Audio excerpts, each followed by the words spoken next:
జీవితాలలోకి రావడానికి ఆయన మనకి ఎన్నో విధాల సదుపదేశాలు అనుగ్రహిస్తూ కీర్తనలు 149వ అధ్యాయము యెహోవాను మొదటి వచనం. యెహోవాను స్తుతించుడి, యెహోవాకు కొత్త కీర్తన పాడుడి, భక్తులు కూడుకొను సమాజంలో ఆయనకు స్తోత్ర గీతమును పాడుడి. ఇశ్రాయేలు తమను పుట్టించిన వానిని బట్టి సంతోషించుదురుగాక, సిహోను జనులు తమ రాజును బట్టి ఆనందించుదురుగాక. దేవుడికి మహిమ కలుగును గాక. దేవాది దేవుని బట్టి ఆనందం, సంతోషం, సమాధానం మన జీవితాలు విస్తరింపజేయడానికి, ఆయన ఉపదేశం వినడానికి, ఆయన మాటలు మనం ప్రకటించడానికి, ఆయనని స్తుతించి గణపరిచి పాడి కొనియాడేటట్టు దేవుని కార్యాలు మన జీవితాలలో అద్భుతముగా పనిచేయడానికి దేవుడు మనకి ఇస్తున్న గొప్ప ఆధిక్యత ఆయన అనుదిన ఆశీర్వాదాలు.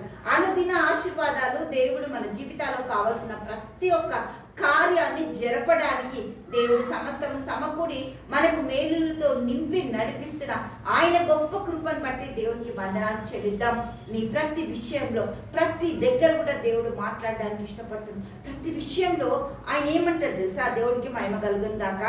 కీర్తనలు 49వ అధ్యాయము 4వ వచనం. యెహోవా తన ప్రజలందు ప్రీతి గలవాడు, ఆయన దీనులను రక్షణతో అలంకరించింది.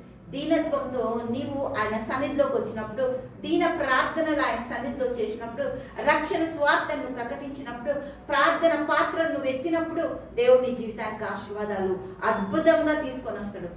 ప్రార్థనతో, వాక్యంతో నీ జీవితాన్ని నువ్వు కట్టుకున్నప్పుడు దేవుడు నిన్ను, నీ కుటుంబాన్ని బహుగా హెచ్చించడానికి ఎంతగానో ప్రతి సమస్యకు ఆయన పరిష్కారం. దేవుడికి మహిమ కలుగును గాక. హల్లెలూయా.